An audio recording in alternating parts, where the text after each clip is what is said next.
அஸ்ஸலாமு அலைக்கும் வரஹ்மத்துல்லாஹி வபரகாத்துஹ். அல்லாஹ் நேசிக்கிறான். அல்லாஹ் யாரை நேசிக்கிறான்? அல்லாஹுடைய தூதர் சொன்னார்கள், அல்லாஹ்வை அஞ்சக்கூடியவர்களை நேசிக்கிறான். இரண்டாவது, அல்லாஹ் நிறைவோடு வாழக்கூடியவர்களை நேசிக்கிறான். மூன்றாவது, நாம் பார்க்க இருப்பது அல்லாஹ் மறைவில் அல்லாஹுவை வணங்கக்கூடியவர்களை அல்லாஹ் நேசிக்கிறான். பிரபலியமூடு மக்களிடத்தில் இல்லாமல் அல்லாஹ்விடத்தில் தனிமையில் அங்கீகரிக்கப்பட்ட நபரை அல்லாஹ் நேசிக்கிறான். அல்லாஹுடைய தூதர் ஸல்லல்லாஹு அலைஹி வஸல்லம் அரிஷின் நிழல் 7 கூட்டத்தார்களுக்கு என்று சொன்னார்கள். அதில் ஒருவர் வலதுகரம் தர்மம் செய்யும், இடதுகரத்திற்கு கூட தெரியாமல். இன்னொரு நபர் தனிமையில் அல்லாஹ்வை நினைவு கூறுவார், அதனால் அவர்களுடைய கண்கள் கண்ணீரை வடிக்கும். இந்த நபர், இந்த இருவரும் மக்கள் மத்தியில் அறியப்பட வேண்டும் என்பதற்காக தர்மம் செய்யவில்லை, மக்கள் மத்தியில் அறியப்பட வேண்டும் என்பதற்காக கண்ணீர் வடிக்கவில்லை. இந்த இருவருடைய செயலையும் அல்லாஹ் அங்கீகரித்து அல்லாஹ் அவர்களை நாளை மறுமையில் அரிஷின் நிழலை கொடுப்பான் என்று அல்லாஹுடைய தூதர் ஸல்லல்லாஹு அலைஹி வஸல்லம் சொன்னார்கள். அல்லாஹுடைய தூதர் ஸல்லல்லாஹு அலைஹி வஸல்லம் சபையில் ஒருவர் கடந்து செல்கிறார். நபித்தோழர்களை பார்த்து அல்லாஹுடைய தூதர் கேட்டார்கள், இந்த மனிதரை பற்றி என்ன சொல்கிறீர்கள்? நபித்தோழர்கள் சொன்னார்கள், அல்லாஹ்வின் தூதரே, இவர் மிக கண்ணியமிக்கவர். இவர் பெண் கேட்டால் கொடுத்து விடுவார்கள், இவர் சாட்சி சொன்னால் ஏற்றுக்கொள்வார்கள். அல்லாஹுடைய தூதர் ஸல்லல்லாஹு அலைஹி வஸல்லம் மௌனம் காத்தார்கள். இன்னொரு நபர் கடந்து சென்றார். அல்லாஹுடைய தூதர் அவரை பார்த்து கேட்டார்கள், ஏழ்மையுடைய தோற்றத்தில் இருக்கக்கூடிய நபரை பார்த்து, இவரை பற்றி என்ன சொல்கிறீர்கள் என்று.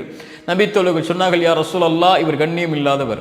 இவர் பெண் கேட்டால் யாரும் கொடுக்க மாட்டார்கள், இவர் சாட்சி சொன்னால் யாரும் அங்கீகரிக்க மாட்டார்கள். அல்லாஹுடைய தூதர் ஸல்லல்லாஹு அலைஹி வஸல்லம் சொன்னார்கள், நீங்கள் யாரை கண்ணியமற்று பார்த்தீர்களோ அந்த ஏழ்மையுடைய தோற்றத்தில் இருந்த, பெண் கேட்டு கொடுக்கப்படாத, சாட்சி கூறி ஏற்றுக்கொள்ளப்படாத இந்த நபர் சிறந்தவர்.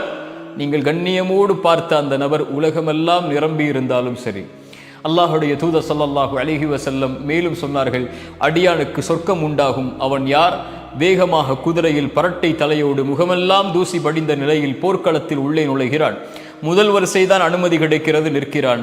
கடைசி வரிசைதான் அனுமதி கிடைக்கிறது, நிற்கிறான். சாட்சி சொல்லுகிறான், நிராகரிக்கப்படுகிறது.